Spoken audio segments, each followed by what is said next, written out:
નમસ્કાર ધોરણ 6 ના વહાલા વિદ્યાર્થી મિત્રો. આજે આપણે વિડિયો લેક્ચરની અંદર તમારી જે ત્રિમાસિક કસોટી કાલથી એટલે કે 17/8/2026 થી જે ચાલુ થવા જઈ રહી છે તેમની અંદર સામાજિક વિજ્ઞાન એટલે કે સમાજની શોધ યાત્રા ભારત અને તેનાથી આગળ એમનું કુલ 40 ગુણનું પેપર આપણે આ વિડિયો લેક્ચરની અંદર જોવાના છીએ. આની અંદર પહેલો, બીજો અને ચોથો આ ત્રણ પાઠની અંદરથી પ્રશ્નો પૂછાયેલા છે.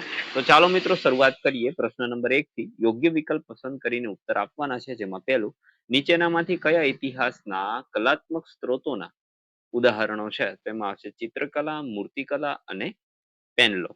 બીજું, વૈદિક સમયની કઈ વિચારધારા અનુસાર માનવ જીવન, પ્રકૃતિ અને બ્રહ્માંડ એક દેવી તત્વ જેને બ્રહ્મ કહેવામાં આવે છે? તેમાં આવશે વેદાંત. વૈદિક સમયમાં દૈનિક ધાર્મિક વિવિધતામાં કયા દેવતાની પ્રાર્થના અને અર્પણનો સમાવેશ થતો? તેમાં આવશે અગ્નિદેવો. ત્યાર પછી ખાલી જગ્યા પૂરવાની છે પૃથ્વીનો લગભગ ખાલી જગ્યા ભાગ જમીન વિસ્તારથી રોકાયેલો છે. તેમાં આવશે 1/4. રાજકુમાર સિદ્ધાર્થનો જન્મ ખાલી જગ્યામાં થયો હતો તો લુમ્બિની વનની અંદર થયો હતો. આર્કટિક મહાસાગર પૃથ્વી પર જળ વિસ્તારમાં સૌથી ખાલી જગ્યા છે, તો એમાં આવશે નાનો. ત્યાર પછી નીચેના વિધાનો ખરા છે કે ખોટા તે કહેવાનું છે. જેમની અંદર દરિયાનું પાણી વિવિધ મહાસાગરોમાં સતત વહે છે, તેમાં આવશે ખરું. સમતલ કાગળ પર પૃથ્વી જેવી ગોળાકાર વસ્તુનો નકશો કોઈ પણ પ્રકારની વિકૃતિ વગર આબેહૂબ દોરવો સંપૂર્ણપણે શક્ય છે, તો આ વાત સાચી છે. દક્ષિણ ધ્રુવમાં 90° દક્ષિણ અક્ષાંશ છે, તેમાં આવશે ખોટી વાત, ખરી વાત. બધા જ ખરા છે. કારણો આપવાના છે, વિધાનો પૂર્ણ કરવાના છે. એમાં 10મું છે, મહાસાગરોએ માનવ સભ્યતા ઉપર ઊંડી અસર કરી છે. ભૌગોલિક કારણો આપી આ વિધાન સમજાવવાનું છે કે શરૂઆતના સમયથી લોકો અન્ય દેશો અને પ્રદેશોમાં માનવ જીવન માટે મહાસાગરોનો ઉપયોગ કરતા આવ્યા છે. વાણિજ્યના તમામ વ્યવસાયોમાં આયાત અને નિકાસ માટેનો મુખ્ય માર્ગ બનેલો છે. વેપાર કરવા, લશ્કરી કાફલાઓ દ્વારા દરિયાઈ માર્ગનો ઉપયોગ કરવા વગેરે જેવી પ્રવૃત્તિઓ માટે મહાસાગરો ઉપયોગી છે. વિશ્વના મોટા ભાગના દેશોમાં ખોરાક મેળવવામાં પણ મહાસાગર ખૂબ ઉપયોગી છે. આથી દરિયાકાંઠાના લોકોની સંસ્કૃતિના ઉત્થાપનમાં મહાસાગરોની મહત્વની ભૂમિકા રહી છે.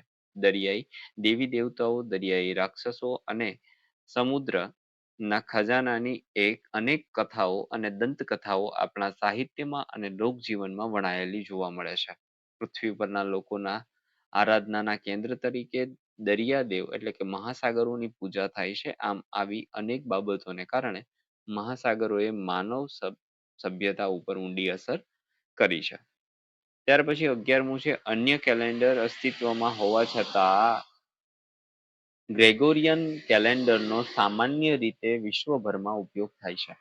તો ઘણી સંસ્કૃતિઓ તહેવારો અને મહત્વપૂર્ણ ઘટનાઓની તારીખો નક્કી કરવા માટે હિન્દુ, મુસ્લિમ, યહૂદી અને ચીની કેલેન્ડર જેવા પરંપરાગત કેલેન્ડરનો ઉપયોગ કરવાનું ચાલુ રાખે છે. આંતરરાષ્ટ્રીય સ્તરે સંદેશા વ્યવહાર અને સંકલન માટેની પ્રામાણિક પદ્ધતિ તરીકે વિશ્વભરમાં ગ્રેગોરિયન કેલેન્ડરનો વ્યાપકપણે ઉપયોગ થાય છે. આનાથી સંસ્કૃતિ પરંપરાઓને જાળવી રાખીને રોજિંદા ઉપયોગ માટે વૈશ્વિક એકરૂપતા જળવાઈ રહે. ત્યાર પછી આપેલ નકશો છે, એમના પર સ્થાનો દર્શાવવાના છે.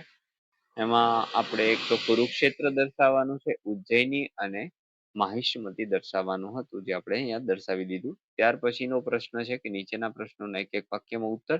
તો હવે આપણે અહીંથી ધીમે ધીમે સ્ક્રોલ કરતા જઈશું, જે તમારે જોતું જવાનું છે.